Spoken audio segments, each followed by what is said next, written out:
ഹരേ കൃഷ്ണ. ഹനുമാൻ കിഷ്കിന്ധയിലെത്തുന്ന കഥയാണ് ഞാനിവിടെ പറയുന്നത്.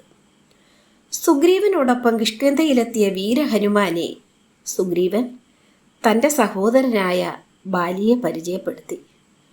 ക്രൂരമൃഗങ്ങളുടെ പിടിയിൽ നിന്നും തന്നെ രക്ഷിച്ച വീരഹനുമാന്റെ അത്ഭുത സിദ്ധികളെക്കുറിച്ച് ജ്യേഷ്ഠനെ പറഞ്ഞു കേൾപ്പിച്ചതോടൊപ്പം ഹനുമാന്റെ വിശ്വരൂപ ദർശനവും സുഗ്രീവൻ ജ്യേഷ്ഠനെ ധരിപ്പിച്ചു.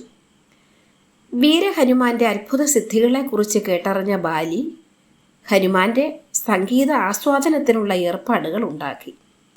ആകർഷകമായി നിർമ്മിക്കപ്പെട്ട ആ സഭാമണ്ഡപത്തിലിരുന്നു കൊണ്ട് ഹനുമാൻ വീണാതന്ത്രികളിൽ വിരലോടിച്ച് ഒരു ഗാനം ആലപിച്ചു.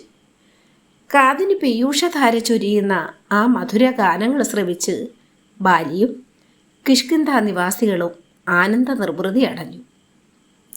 മുലകുടി മാറാത്ത കുട്ടി കുരങ്ങന്മാർ പോലും മുലകുടി മറന്നു ആഞ്ജനേയൻ്റെ സംഗീതം ആസ്വദിച്ചു. അങ്ങനെ കിടക്കുന്ന കാഴ്ച കണ്ട് ബാലി പോലും അത്ഭുതപ്പെട്ടുപോയി.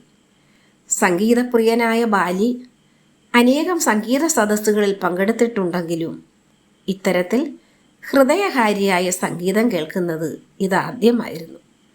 സംഗീതത്തിൽ ലയിച്ചിരുന്ന ബാലി പരിസരബോധം പോലും മറന്നിരുന്നാടി. കിഷ്കിന്ധാപുരിയാകെ ആ ഗാനസാഗരത്തിൽ ആറാടി. ഗാനം അവസാനിച്ചപ്പോൾ ബാലി ആ സംഗീത സാമ്രാട്ടിനെ വണങ്ങി നിന്നു. അതിനുശേഷം സുഗ്രീവനിൽ നിന്നും കേട്ടറിഞ്ഞ ആ വിശ്വരൂപം ദർശിക്കാൻ ബാലി ആകാംക്ഷാഭരിതനായി കാത്തുനിന്നു. കിഷ്കിന്ധാപുരിയിലുള്ള അനങ്ങാമലയുടെ ഏറ്റവും വലിയ ഉപരിതലമാണ് ശ്രീ ഹനുമാൻ പ്രദർശനത്തിനായി തിരഞ്ഞെടുത്തത്. കിഷ്കിന്ധാപുരവാസികൾ ആ മലയ്ക്ക് ചുറ്റും ഉത്സാഹഭരിതരായി അണിനിരന്നുകൊണ്ട് വിജയാരവം മുഴക്കി. ഹരേ കൃഷ്ണ. ഇതിൻ്റെ ബാക്കി അടുത്ത ഭാഗത്തിൽ.